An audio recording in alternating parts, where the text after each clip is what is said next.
Bonjour à tous. Je continue avec la biologie du membre thoracique. Nous allons voir aujourd'hui les muscles de l'avant-bras.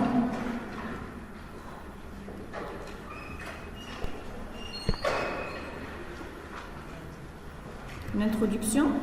L'avant-bras, c'est la partie ou le segment du membre thoracique compris entre le coude, l'articulation du coude, et le poignet. Voilà l'avant-bras. C'est la partie du membre supérieur comprise entre le coude et le poignet. Les muscles de l'avant-bras sont en nombre de 20. On a 20 muscles au niveau de l'avant-bras, répartis en 3 loges. Loge antérieure, loge postérieure et loge latérale. Voilà une coupe horizontale au niveau de l'avant-bras, ici. Voilà l'avant, les deux os de l'avant-bras, l'ulna et le radius. La coupe horizontale de l'ulna et la coupe horizontale du radius. Et ici, on a les muscles et les plans superficiels. La peau. Oui, donc la peau en général et le tessiculaire sous-cutané. On a un groupe antérieur ou une loge antérieure. Elle contient les muscles fléchisseurs et pronateurs. Une loge postérieure. Elle contient les muscles extenseurs.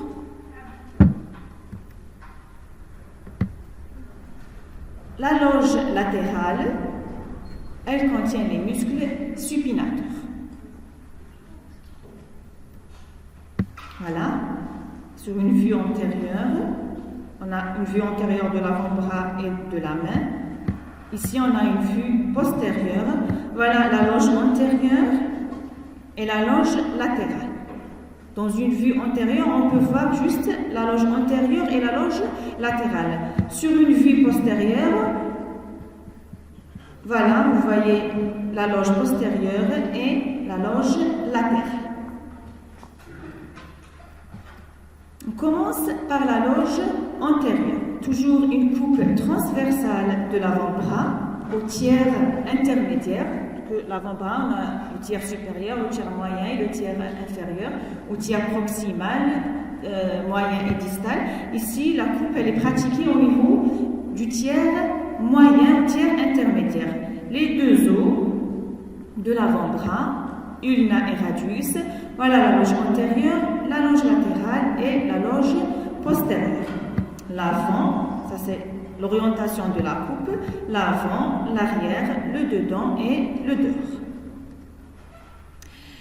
La loge antérieure comprend 8 muscles.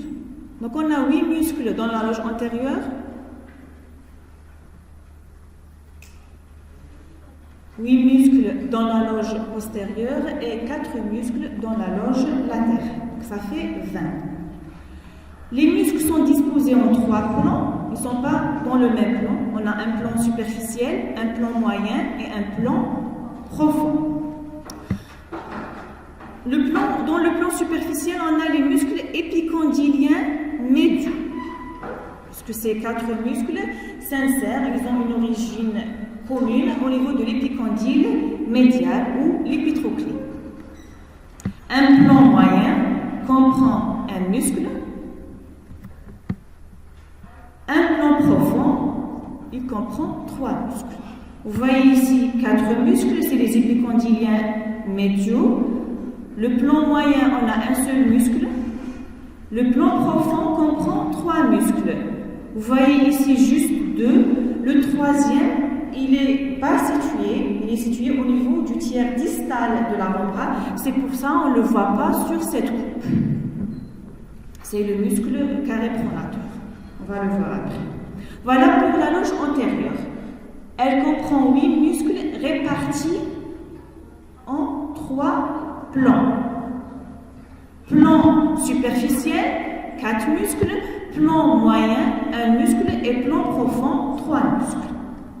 On commence par le plan superficiel, c'est les muscles épicondyliens médiaux, on a 4, comme j'ai dit. De dehors en dedans, voilà la position 0 anatomique, le dehors c'est du côté du pouce. On a le rang pronateur, ça c'est une vue antérieure de l'avant-bras et de la partie supérieure de la main. La loge superficielle, le groupe superficiel de la loge antérieure, on a 4. On va de dehors en dedans. Voilà le dehors, du côté du pouce.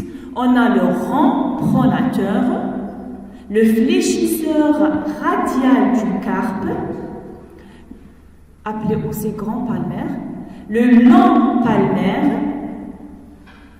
appelé aussi petit palmaire, et le fléchisseur ulnaire du carpe, c'est le cubital antérieur. Donc, je répète, on a le rang pronateur, après on a 2 fléchisseurs, fléchisseur radial du carpe, c'est logique, c'est le plus externe, fléchisseur ulnaire du carpe, entre les deux, on a le long palmaire. Grand pronateur, fléchisseur radial du carpe, long palmaire et fléchisseur ulnaire du carpe. On va détailler chaque muscle à part. Le rang pronateur, l'origine, les gens connaissent que c'est l'origine, c'est au niveau de l'épicondyle médial. Ces muscles sont appelés épicondyliens médiaux. Mais on a ici une autre insertion. L'origine est double ici. On a un chef huméral, c'est l'épicondyle médial. L'épicondyle, on le trouve dans l'extrémité distale de l'humérus. Et un chef ulnaire, c'est au niveau du processus coronoïde de l'ulne. La terminaison au niveau de la face latérale du radius. Le radius a une face antérieure, une face postérieure et une face latérale. C'est au niveau de la partie supérieure de la face latérale du radius. Comme son nom indique, c'est un pronateur. Le rang pronateur, il assure la pronation. C'est zéro anatomique de la pronosupination. Donc, le rang pronateur, sa fonction principale est la pronation. Il participe aussi à la flexion de l'avant-bras. C'est une action ou fonction secondaire. Donc la fonction principale, c'est la pronation comme son nom indique, et il participe aussi à la flexion de l'avant-bras, ou on dit la flexion du coude, la même chose. L'innervation est assurée par le nerf médian. Donc, pour récapituler l'innervation, tous les muscles de la loge antérieure sont innervés par le nerf médian. Tous les muscles de la loge postérieure sont innervés par le nerf radial. Les muscles de la loge latérale sont aussi innervés par le nerf radial. Donc, l'innervation au niveau de l'avant-bras est partagée par 2 nerfs. La loge antérieure, on a le nerf médian, la latérale et la postérieure, l'innervation est assurée par le nerf radial. Voilà l'épicondyle médial et les épicondyliens, les muscles épicondyliens médiaux.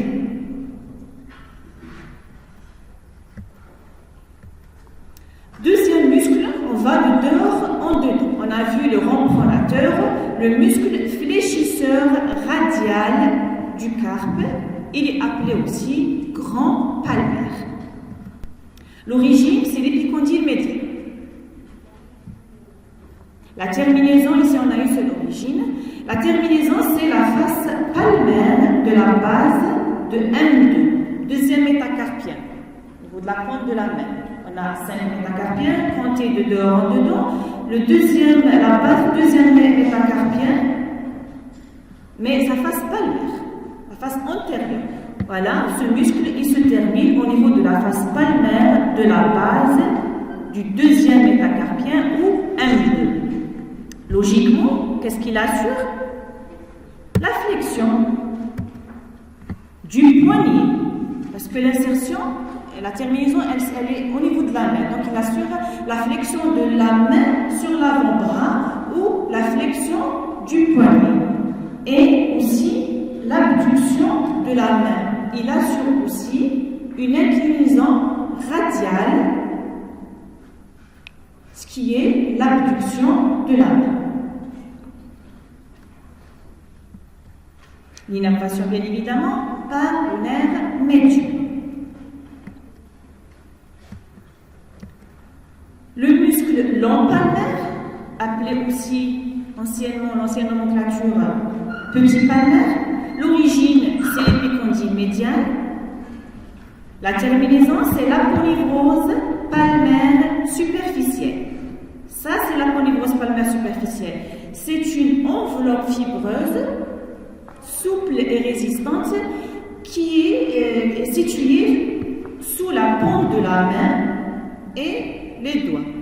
Cette enveloppe, elle, comme son nom indique, elle enveloppe les tissus profonds de la paume de la main. L'aponevrose palmaire superficielle, c'est une enveloppe fibreuse qui entoure ou qui enveloppe les tissus profonds de la paume de la main.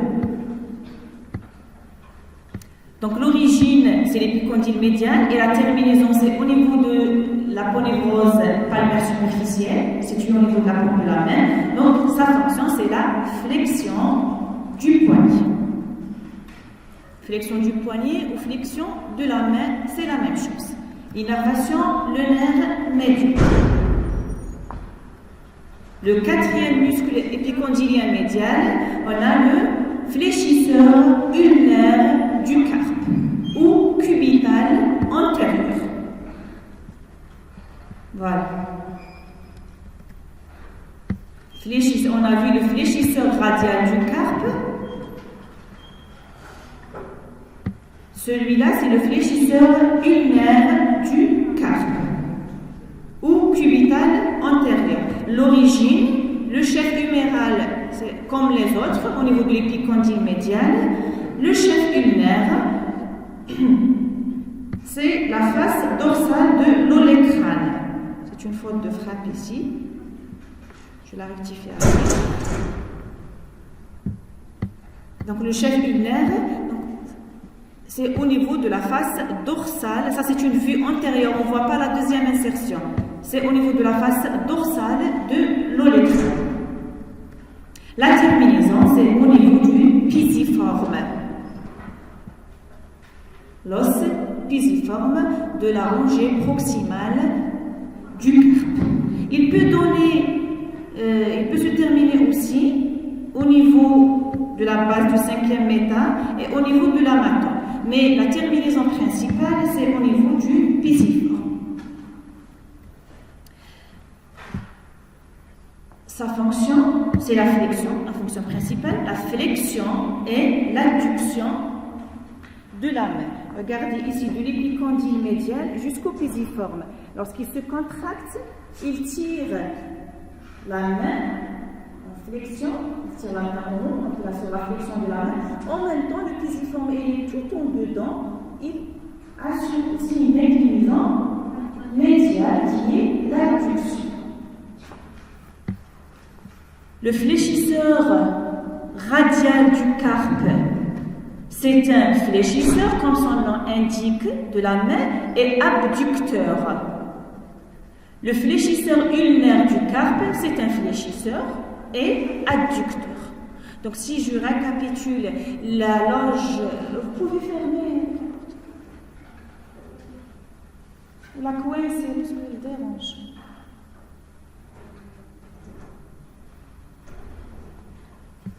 Donc les épicondyliens médiaux ou le plan superficiel, si on les récapitule, on a dedans le rond pronateur, comme son nom indique, c'est un pronateur. Il assure la pronation. Le fléchisseur radial du carpe, c'est un fléchisseur et abducteur. Le fléchisseur ulnaire du carpe, carpe, c'est un fléchisseur et adducteur. Entre les deux, on a le long palmaire, c'est un fléchisseur. L'innervation de ce muscle, le fléchisseur ulnaire du carpe, est assurée par le nerf médian comme les autres. Ça, c'est pour le plan superficiel. Le plan moyen, on a un seul muscle.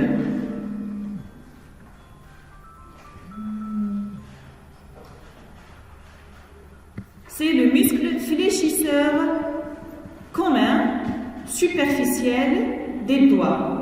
Fléchisseur superficiel des doigts. On a dit superficiel parce qu'il y en a autre, le fléchisseur profond des doigts. L'origine, on a un chef interne et un chef externe, le chef médial et le chef latéral. Le chef interne, c'est l'épicondyle médial et le processus coronoïde. Si vous vous rappelez, comme le rond pronateur. Le rond pronateur a deux chefs. Épicondyle médial et ulnaire, c'est le processus coronoïde. Ici, le muscle fléchisseur superficiel des doigts, son chef internomédial, c'est l'épicondyle et le processus coronoïde qui sont en dedans, et le chef latéral ou chef externe, c'est le bord antérieur du radius. Regardez, ces deux chefs sont réunis par une arcade sous laquelle passent des éléments vasculo-nerveux, c'est-à-dire des vaisseaux et des nerfs. La terminaison, ce muscle, il se termine par 4 tendons destinés aux 4 derniers doigts. Le premier, c'est le pouce, les 4 derniers, c'est-à-dire du deuxième jusqu'au 5e doigt. Ce muscle, il se termine par 4 tendons destinés à chacun des 4 derniers doigts. La terminaison se fait au niveau des phalanges moyennes, au niveau des P2 de chaque doigt, du deuxième jusqu'au 5e. Chaque tendon, il se bifurque en 2 languettes, se terminant sur les bords latéraux du P2. Donc, sans rentrer dans les détails, chaque tendon se termine au niveau de P2. Donc, logiquement, qu'est-ce qu'il assure ce muscle? La flexion. Mais avec plus de détails de la deuxième phalange sur la première, pas la flexion de tous les doigts, la flexion de la deuxième sur la première sur le méta et la flexion de la main en général. Donc il assure la flexion de P2 sur P1. On ne peut pas dire la flexion de tout le doigt parce qu'il se termine au niveau de P2. Il ne peut pas assurer la flexion de la troisième sur la deuxième. Donc, il assure la flexion de P2 sur P1, de la première phalange sur le métacarpien et la flexion de la main ou du poignet. La main sur l'avant-bras. L'innervation, le nerf médian. Le plomb profond. On a 3 muscles. En dehors, le long fléchisseur du pouce. En dedans, le fléchisseur profond des doigts. Et on a ce muscle, le carré pronateur. Le fléchisseur profond des doigts, numéro 1. Le long fléchisseur du pouce, on l'a appelé long, parce qu'on a un autre muscle au niveau de la main, c'est le court fléchisseur du pouce, et le carré pronateur. On commence par le fléchisseur profond des doigts, l'origine, la face antérieure de l'ulna,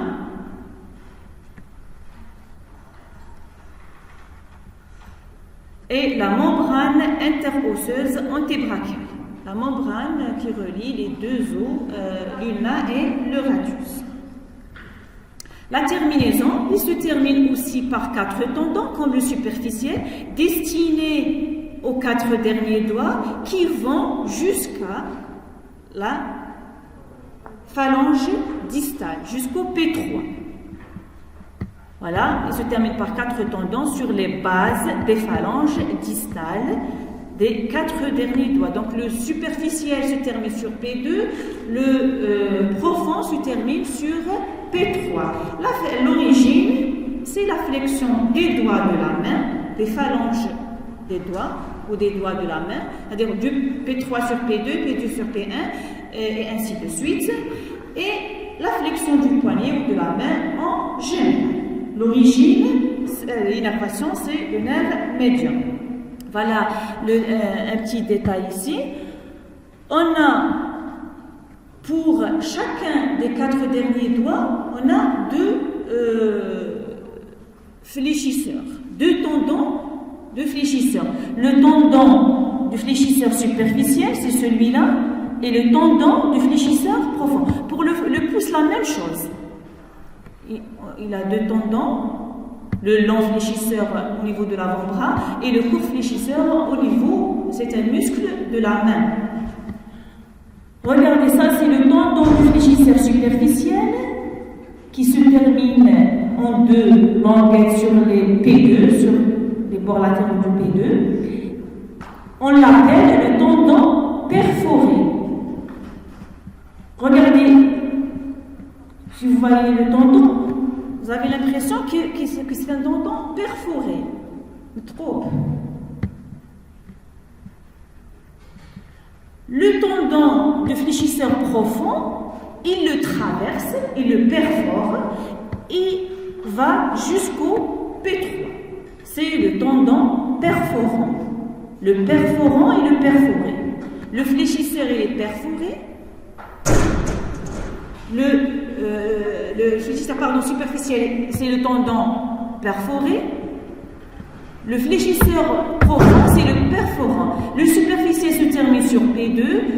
Le profond se termine sur P3. Les deux, ils assurent la flexion des doigts et de la main. Le profond, il assure en plus la flexion du P3 sur P2.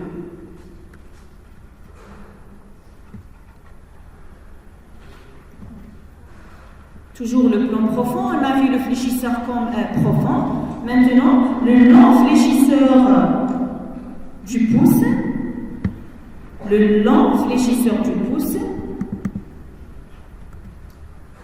L'origine, c'est la face antérieure du radius. Le profond des doigts, c'est la face, il est en dedans. Donc il s'insère sur la face antérieure de l'ulna. Celui-là, il est en dehors, destiné au pouce. Il s'insère sur la face antérieure du radius. La terminaison sur la phalange distale P2 du pouce. Au niveau du pouce, on a juste 2 phalanges. On va corriger ça après.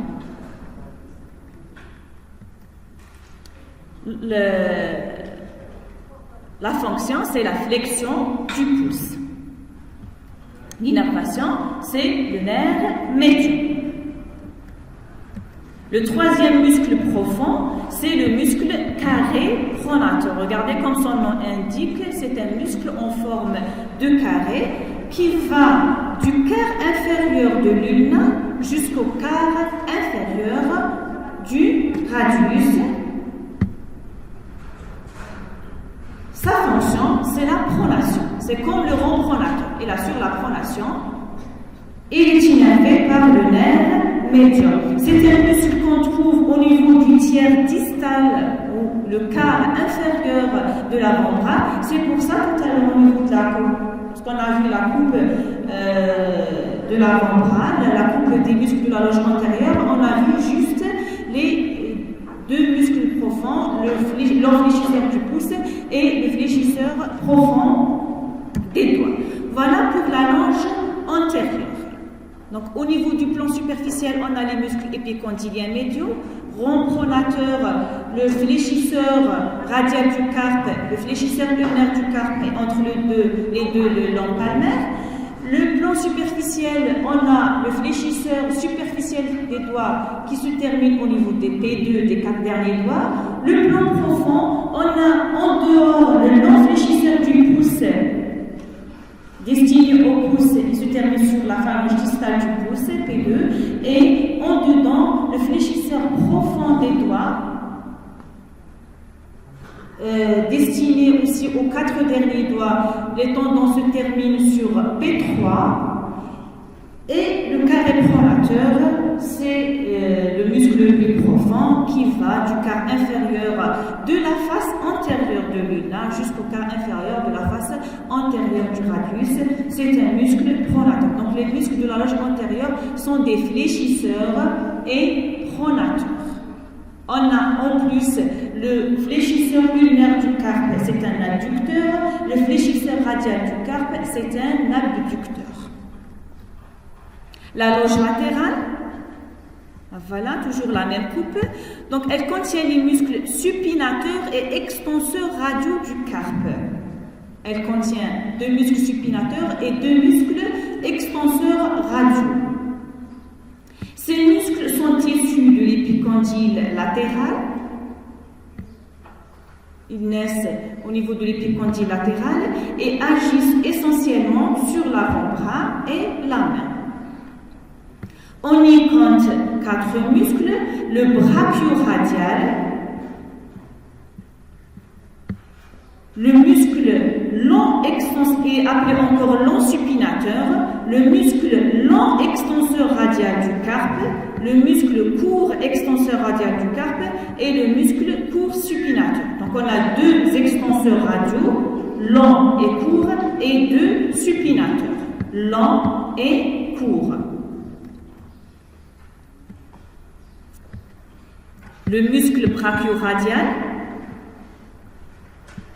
voilà, c'est un muscle qu'on trouve au niveau de la loge latérale.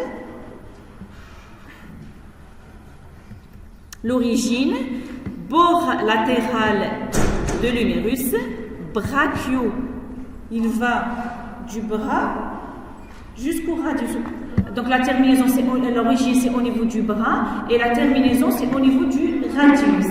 Brachio-radial, donc le bord latéral du radius et aussi épicondyle latéral. Ces muscles, la loge latérale, s'insèrent au niveau de l'épicondyle latéral. La terminaison, c'est le processus styloïde du radius. Brachio-radial. Donc ici termine au niveau du radius, c'est exactement au niveau du processus styloïde du radius. Sa fonction,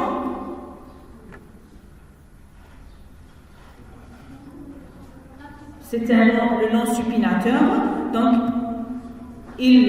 tout d'abord, c'est un fléchisseur de l'avant-bras sur le bras, c'est un fléchisseur du coude, parce que la terminaison, elle n'est pas au niveau de la main. Nous sommes toujours au niveau de l'avant-bras, l'épiphyse styloïde du radius. Donc c'est la flexion de l'avant-bras sur le bras ou la flexion du coude. Et c'est un supinateur aussi. L'innervation, le nerf radial. La loge latérale, c'est le nerf radial. Donc origine double, bord latéral du radius et épicondyle latéral.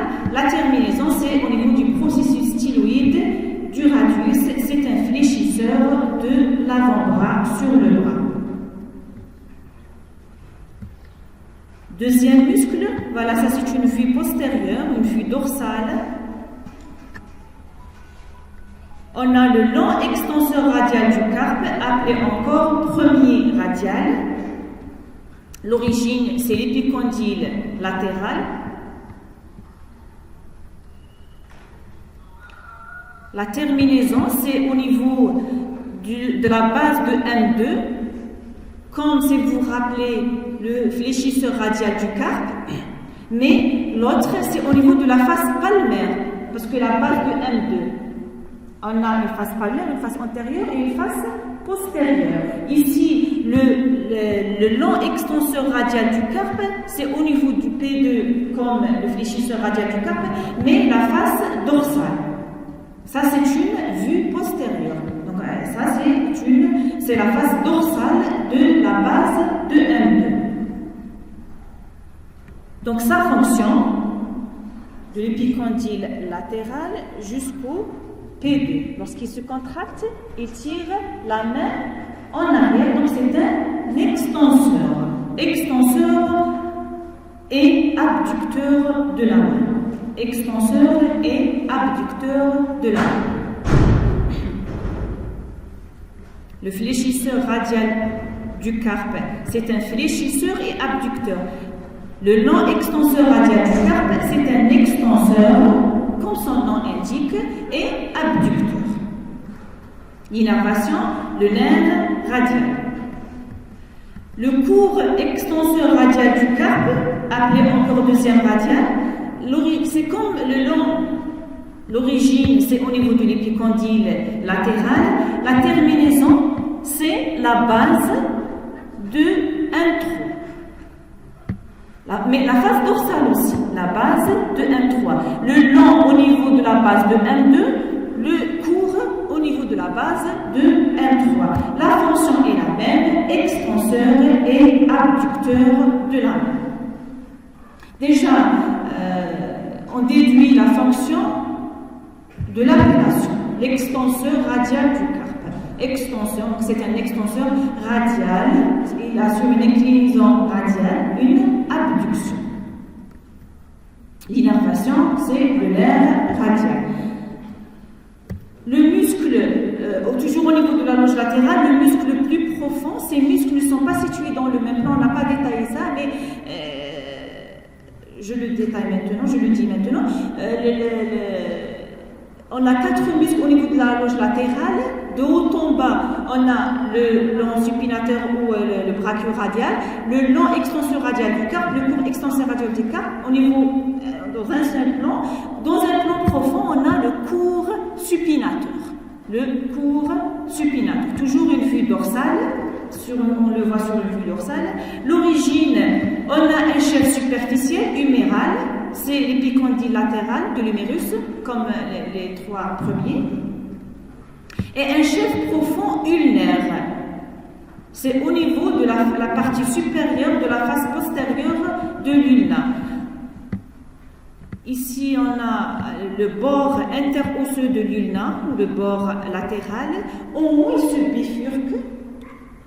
Il limite une fosse qu'on appelle la fosse supinatrice. Dans cette fosse s'insère le muscle court supinateur. C'est au niveau de la partie supérieure de la face postérieure de l'ulna. Donc, l'épicondyle latéral est ulna. Il entoure le radius et se termine sur lui. Voilà, il entoure la partie supérieure du radius et se termine sur le corps le col et le bord antérieur du radius. Son action, sa fonction, c'est la supination. Comme son nom indique, le court supinateur, c'est un supinateur. C'est ça. Comme le biceps. Le biceps, c'est un fléchisseur et un supinateur. L'innervation est assurée par le nerf radial. Voilà la loge latérale. On a le brachioradial, le long extenseur radial et le court extenseur radial. Regardez, vous les voyez dans un seul plan. Le court supinateur, il a une origine au niveau de l'épicondyle latéral comme ses muscles, mais il est profond. Parce qu'il a 2 chefs, un chef huméral au niveau de l'épicondyle latéral et un chef ulnaire au niveau de la fosse supinatrice de l'ulna. On ne le voit pas ici parce que ça c'est superficiel. Voilà, le brachioradial, sa situation, le long extenseur radial du carpe, le court extenseur radial du carpe. Ça, c'est l'extenseur des doigts. C'est un muscle de la loge postérieure de la vente. Donc le ils ont presque tous une origine commune au niveau de l'épicondyle latéral, sauf le brachioradial. Son insertion est un peu plus haute, c'est au niveau du bord latéral, comme son nom indique, brachio, au niveau du bord latéral du radius. La terminaison, c'est au niveau du processus styloïde du radius. Le long et le court extenseur radial se terminent au niveau successivement de la base du P2, M2 et M3. Bien évidemment, la face dorsale. Et ils assurent l'extension. On termine par la loge postérieure. Elle contient 8 muscles aussi, comme la loge antérieure. C'est les muscles extenseurs disposés en 2 plans. Ici, on a un plan superficiel et un plan profond.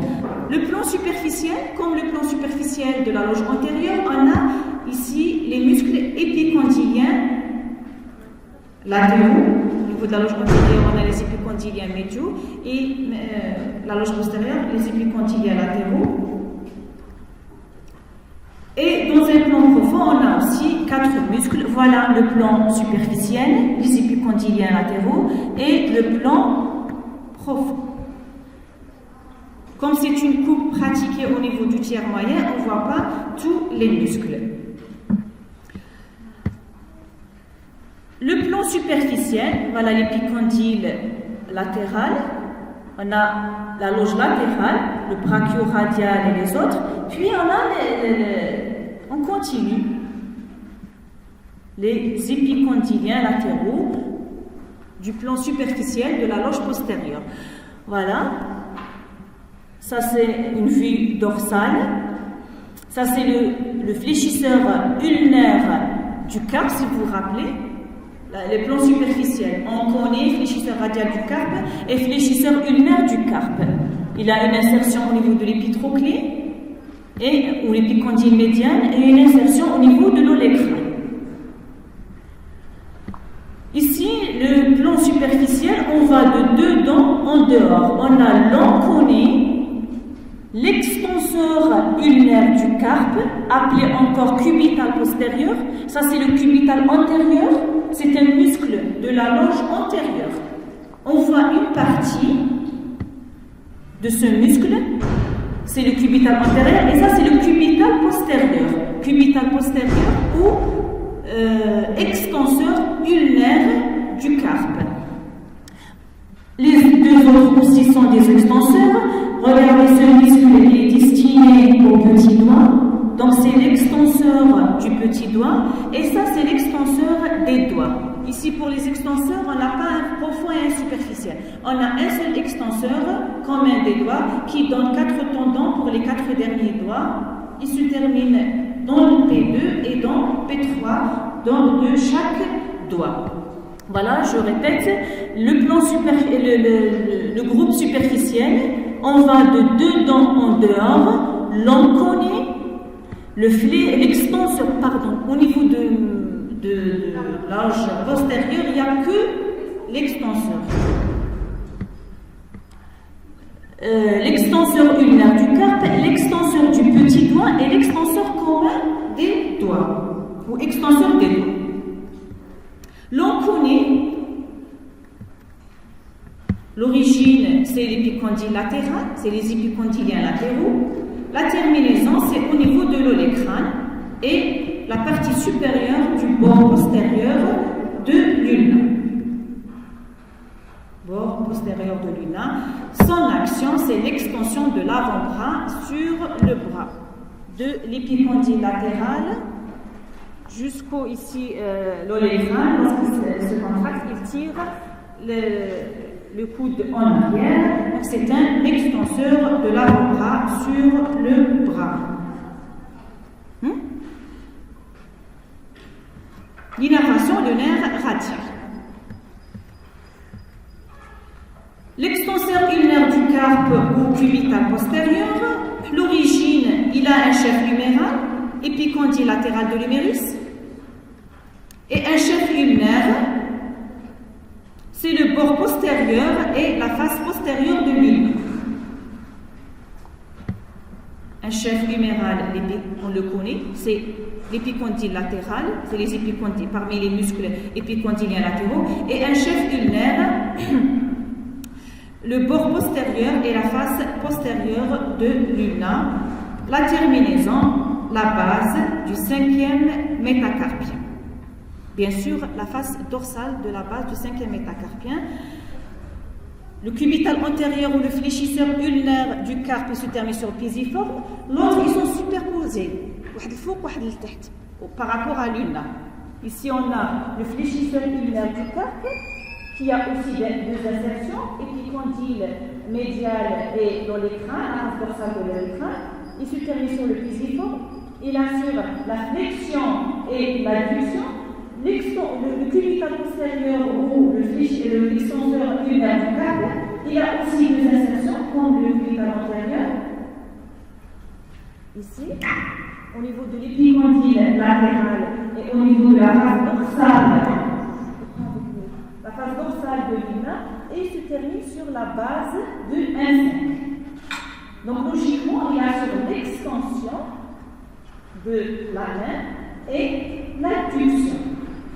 Et à ce l'inclinaison médiale de la main qui est l'adduction. Donc extension et adduction de la main. L'innervation est assurée par le nerf radial. Toujours le plan superficiel, on a l'extenseur du petit doigt. L'origine, c'est l'épicondyle latéral. La terminaison par un tendon,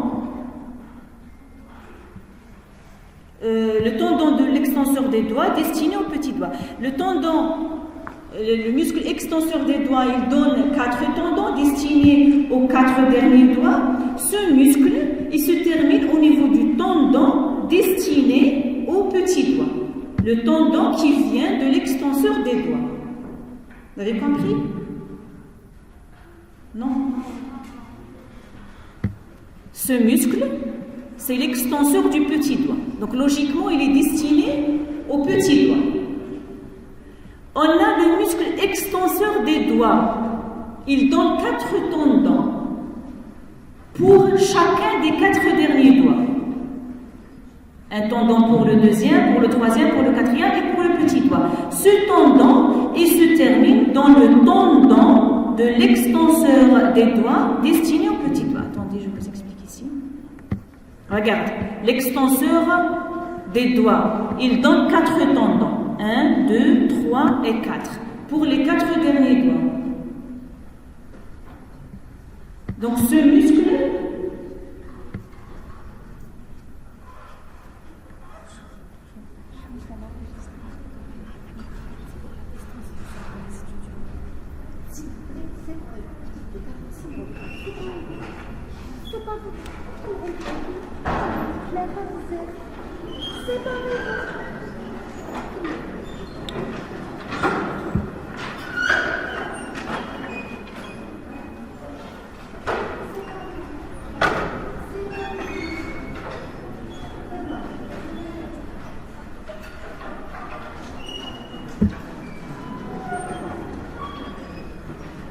voilà, donc l'extenseur du petit doigt, son tendon se termine au niveau du tendon de l'extenseur commun destiné au petit doigt.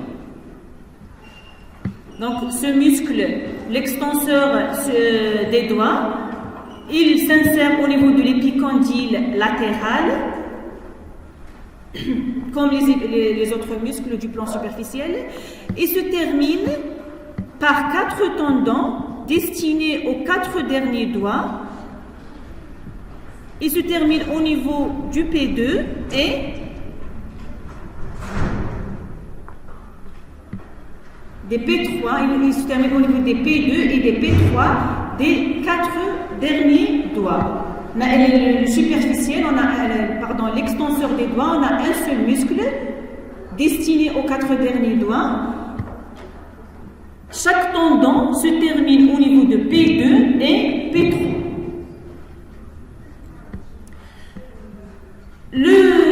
Pour le petit doigt, il a un autre extenseur petit doigt, son tendon se termine ici.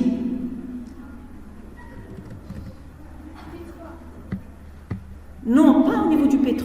Le tendon des doigts communs se termine au niveau du P2 et P3 de chaque doigt.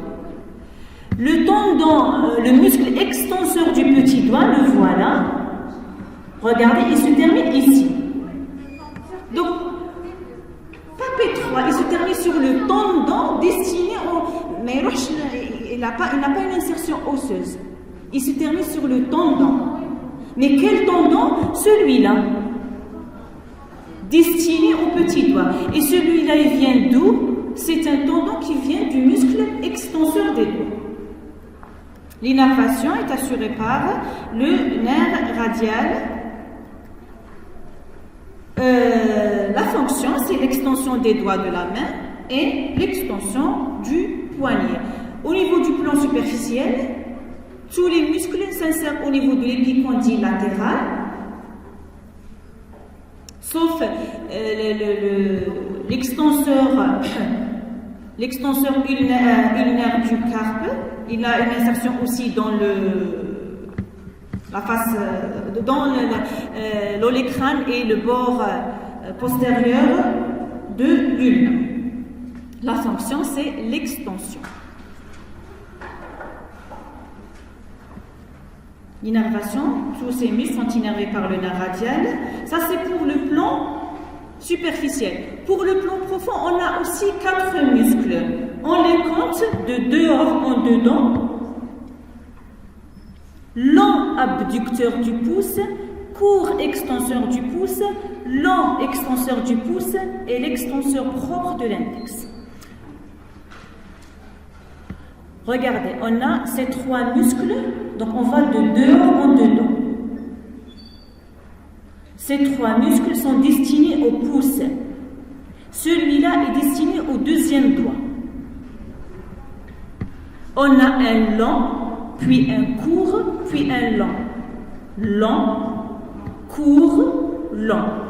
Les 3 premiers sont destinés au pouce. Le dernier est destiné au deuxième doigt.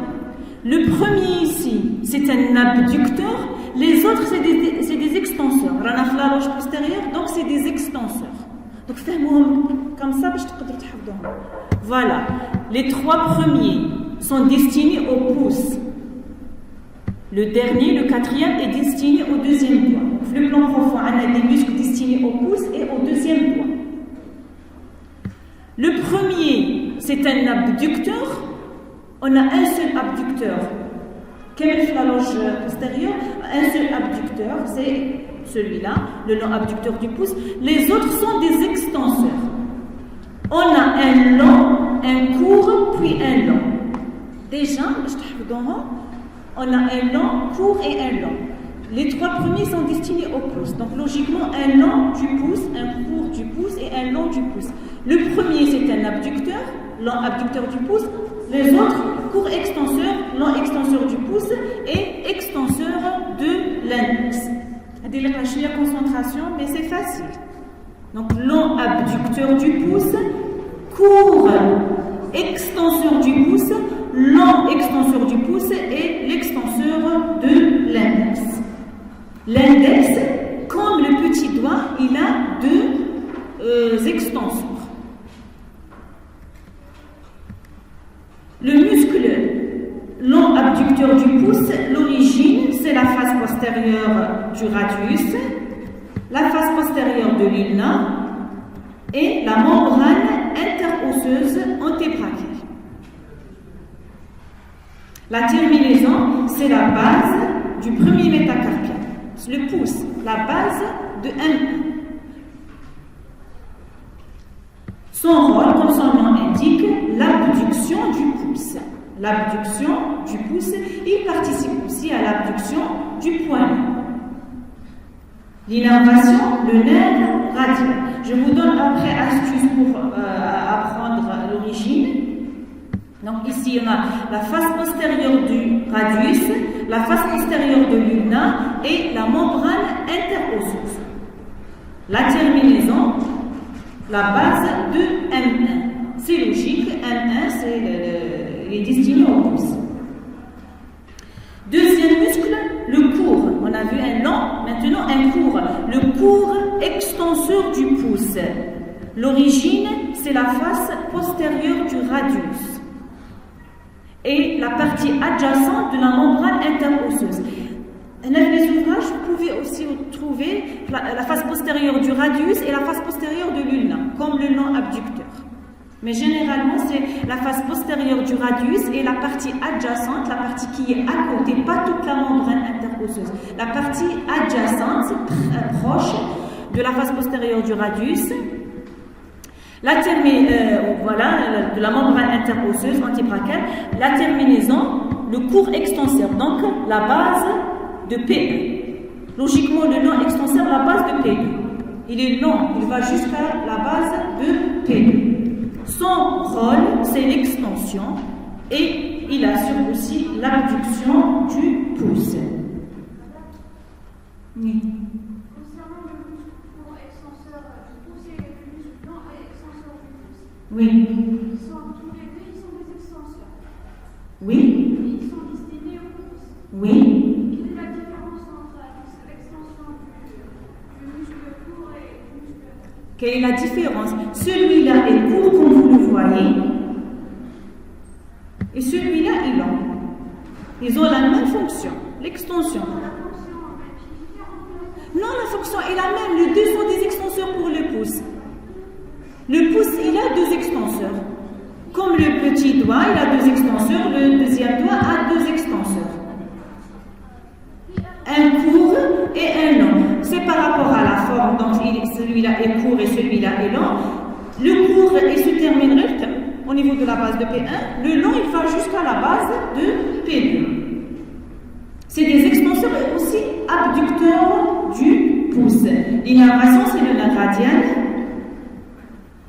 Le long extenseur du pouce, l'origine, c'est la face postérieure de l'ulna, le tiers moyen, et la partie adjacente de la membrane interosseuse, la terminaison, la base de P2 du pouce. C'est logique, le pouce, mais la base de P2. Il est long, il va jusqu'à la base de P2. La fonction, c'est l'extension du pouce. L'innervation est assurée par le nerf radial. La même chose ici pour le muscle extenseur propre de l'index. L'origine, c'est la face postérieure de l'ulna, mais le tiers distal, le tiers inférieur, et la partie adjacente de la membrane interosseuse, antébrachiale bien sûr, et se termine sur le tendon, voilà, de l'extenseur des doigts destiné à l'index. La même chose comme au niveau du plan superficiel, l'extenseur du petit doigt. Donc l'extenseur commun, il donne 4 tendons pour les 4 derniers doigts. L'extenseur du propre de l'index, son tendon se termine au niveau du tendon destiné au deuxième, à l'index, au deuxième doigt, qui vient de l'extenseur des doigts, ou l'extenseur commun des doigts. Donc pour apprendre les muscles, je vous ai donné l'astuce un long, puis un court, puis un long. Court, long abducteur, court extenseur, long extenseur et l'extenseur de l'index. Pour l'origine, le long abducteur du pouce, il s'insère, donc on a la face dorsale, il s'insère tous les deux, toujours par la face postérieure, soit de l'ulna, soit du radius. Pour le long abducteur, il s'insère sur les deux, face postérieure du radius, face postérieure de l'ulna et la face postérieure de la membrane interosseuse. Pour le court extenseur, c'est la face postérieure du radius, à la hauteur, et la partie adjacente de la membrane interosseuse. Pour les deux autres, le long extenseur et l'extenseur de l'index, c'est la face postérieure de l'ulna. Et bien évidemment, la partie adjacente de la membrane interosseuse. Sauf que, donc la face postérieure de l'ulna, celui-là, c'est au niveau du tiers distal, et celui-là, le long extenseur, au niveau du tiers moyen. Déjà, si vous voyez qui donne à la face postérieure de l'ulna, on a fait des insertions des muscles de l'avant-bras, de haut en bas. Pour le long abducteur du pouce, sur les deux faces postérieures de l'ulna du radius et la membrane interosseuse.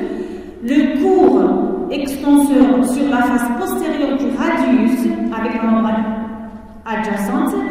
Les deux autres, le long extenseur du pouce et l'extenseur de l'index, c'est la face postérieure de l'ulna. Ils sont en dehors de l'ulna.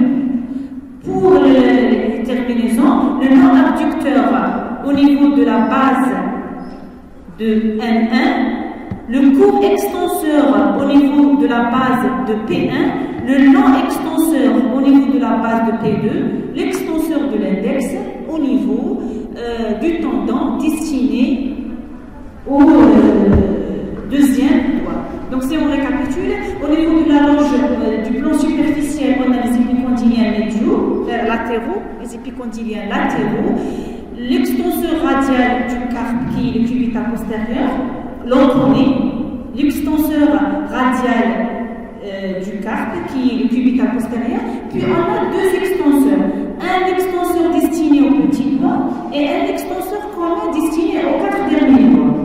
Le plan profond, on a les quatre muscles, long, abducteur, court extenseur, long extenseur du pouce et l'extenseur de l'index. Ce sont des muscles extenseurs comme leur nom indique.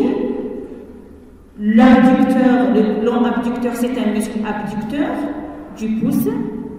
Ils sont tous innervés par le nerf radial. Voilà pour le cours. C'est un peu compliqué, mais je sais, les muscles de l'avant-bras. Mais essayez de faire plusieurs couches, comme ça vous allez les fixer. Je vous